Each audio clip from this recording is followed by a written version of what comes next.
안녕하세요. 큰길부동산 행복한 부자TV 김의섭입니다. 반갑습니다. 오늘은 지난 6월 19일부로 부천, 인천을 비롯한 많은 곳에서 조정 대상 지역으로 신규 편입이 되었는데요. 많은 분들이 분양권의 양도세는 어떻게 되는지 궁금해 하시는 분들이 많아서 오늘은 분양권의 양도세에 대해서 알아보는 시간을 갖도록 하겠습니다.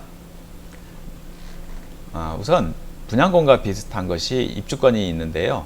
입주권은 조합원 입주권이라고 합니다. 그래서 도정법에 의한 관리처분 계획 이후에 아파트에 입주할 수 있는 권리를 갖고 있는 것이죠.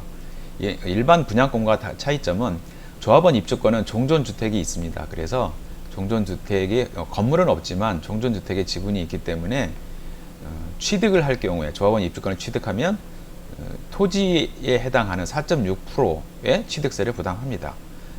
하지만 일반 분양권은 분양을 한 것이기 때문에 이거는 어떤 부동산에 대한 권리일 뿐이지 부동산은 아닙니다. 그래서 취득세는 부담하지 않습니다. 그러면 양도세는 보면요, 현행 법은 이렇습니다. 1년 이상인 경우에는 기본세율을 부과하는 것은 조합원 입주권이고요. 일반 분양권은 2년 이상 보유 시 기본세율입니다. 이 양도세 같은 경우에 조합원 입주권이 1년이 안 됐을 경우에 주택과 똑같이 40%의 세율이고요.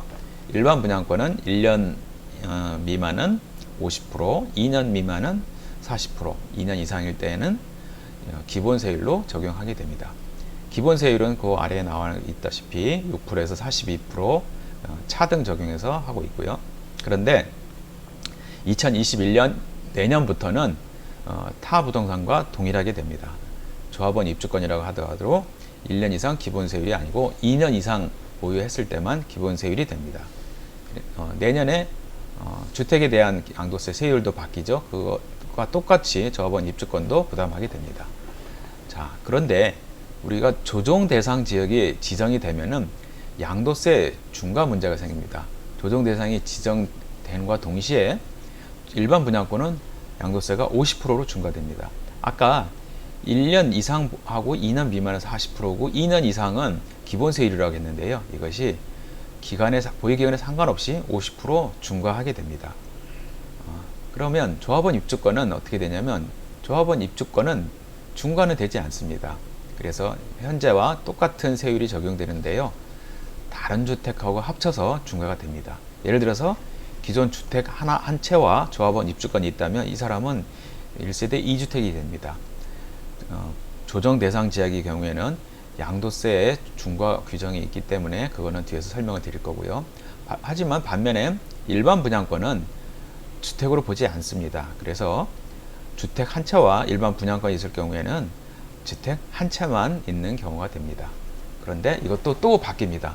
그래서 내년에는 주택수에 포함이 되게 됩니다. 일반 분양권도 주택수에 포함되는 건데요. 자세히 좀 설명해 드리겠습니다. 조정 대상 지역에 신규 편입되는 지역에 대해서 양도세를 보면은 일시적 2주택자를 하면 A주택을 먼저 구입하고 1년 이상 지난 다음에 B주택을 구입해서 하고 A주택을 2년 이상 보유했을 때 이 경우에 일시적 2주택으로부터 A주택이 비과세를 받을 수가 있죠.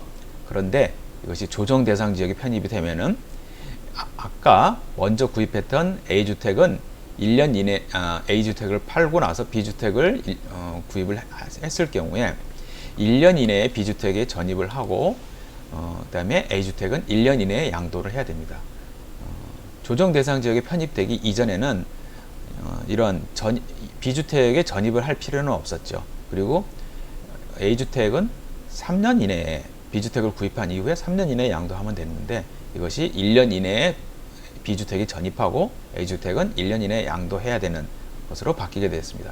그리고 다주택자 양도세 중과를 하고요. 그리고 장기 보유 특별공제를 배제합니다. 현행 그래서 2주택자는 양도세 세율의 10%포인트를 더 가산을 하고요. 3주택자는 양도세 세율 나온 것에서 20%포인트 더 가산하게 됩니다. 또한 조정 대상 지역에 편입이 되면 분양권의 양도세율은 50%가 됩니다. 보유기간이 아무리 길어도 양도세가 줄어들지 않습니다. 단 예외가 있네요. 무주택자로 2년 이상 보유를 했고 만 30세 이상이거나 배우자가 있는 경우, 결혼한 사람이죠. 그런 경우에는 기본세율을 적용해 줍니다. 근데 여기서 주의할 것은 내년 1월 1일부터는 분양권도 주택 수에 포함됩니다. 아까 다주택자 양도세 중과한다고 했죠. 그리고 장기 보유 특별공제를 배제한다고 했는데 분양권도 주택 수에 포함된다고 하면 어떻게 되는지 자세하게 사례를 보도록 하겠습니다. 자, 근데 여기서 주의할 점이 있습니다. 조정 대상 지역 다주택자 양도세 중과는 이는 양도세 중과된 주택수 계산이고요. 비과세 여부 판단 시에는 포함하지 않습니다. 일시적 2주택 비과세를 판단할 때는 포함되지 않고요. 올해까지 양도분부터는 해당이 없습니다. 올해까지 양도할 경우에는 조정 대상 지역의 분양권도 주택에서는 들어가지 않는데 2021년 1월 이후에 분양권 잔금을 하는 경우에는 분양권도 주택수에 포함이 됩니다. 그럼 자세하게 한번 사례를 볼게요. 자, 1번하고 2번 사례가 있는데요. 1번은 입주권이고 2번은 분양권이죠. 자, 입주권은 현재 올해 기준입니다. 올해 기준으로 했을 때 2주택이 있고 입주권이 있다. 그러면 이 입주권도 주택으로 보니까 3주택이 됩니다. 자, 그럼 2번 사례 볼게요. 분양권이 있는 경우죠. 2주택이 있고 분양권이 있습니다. 이것은 분양권은 주택이 아닙니다. 그래서 현재는 2주택입니다. 하지만 2021년 1월 1일 이후부터는 분양권이 있다. 그러면 기존 주택 두 채와 합쳐서 3주택이 되고요. 분양권이 있는데 주택이 한 채가 있다. 이 경우에는 2주택이 됩니다. 자, 그럼 여기서 발생되는 문제는 일시적 2주택의 경우는 어떻게 되냐 이거죠. 내년 1월 1일 이후에 일시적 2주택이 되면 아래에 3주택하고 2주택 사례에서 이 분양권을 일시적 2주택에서 어떻게 보냐는 거죠. 자, 여기 볼게요. 다주택자 양도세 중과 이거는 조정 대상 지역에서 경우입니다. 일반 조정 대상 지역이 아닌 비규제 지역은 상관이 없고요. 자, 원래는 내년 1월 1일 이후부터는 위에 나온 대로 주택이 2주택이 있고 분양권이 있으면 3주택입니다. 하지만 자, A2번 사례에서 보면은 아래에 A주택을 2018년 1월에 5억에 매수했고요. B주택을 2019년 7월 1일에 매수를 했습니다. 이 경우에 또 분양권이 추가가 됐을 때, 자, 이거는 어떻게 되냐 이거죠. A주택을 2021년 2월 달에, 그러니까 2021년 2월 달에 매도를 했습니다. 7억에. 그러면 양도 차익이 2억이 났죠. 근데 기간은 지금 2년 이상 보유를 했습니다. 2년 이상 보유를 했고, B주택을 A주택하고 B주택 구입의 사이는 1년이 넘었죠. 그러면 일시적 2주택을 받을 수 있냐는 거죠. 분양권을 주택으로 본다면은 일시적 2주택 혜택을 볼 수 없겠죠. 왜냐하면 3주택이니까요. 하지만 이 경우에는 일시적 2주택을 따질 때는 이 분양권은 주택으로 보지 않습니다. 이 분양권을 주택으로 보지 않기 때문에 A주택, B주택 두 채만 있는 거죠. 두 채만 있는 상태에서 일시적 2주택으로 보이기 때문에 A주택을 비과세가 받을 수 있습니다. 분양권을 제외하고 계산한다는 거, 요거를 꼭 명심하시면 될 것 같습니다. 자, 결론을 내리겠습니다. 다시 한번 정리를 할게요. 자, 취득세, 양도세, 그 다음에 양도세 중과 주택세 포함 여부, 이렇게 조합원 입주권과 일반 분양권은 이런 차이가 있습니다. 이런 차이가 있고, 이 양도세율도 2021년 이후에 전면적인 개편이 되는데요.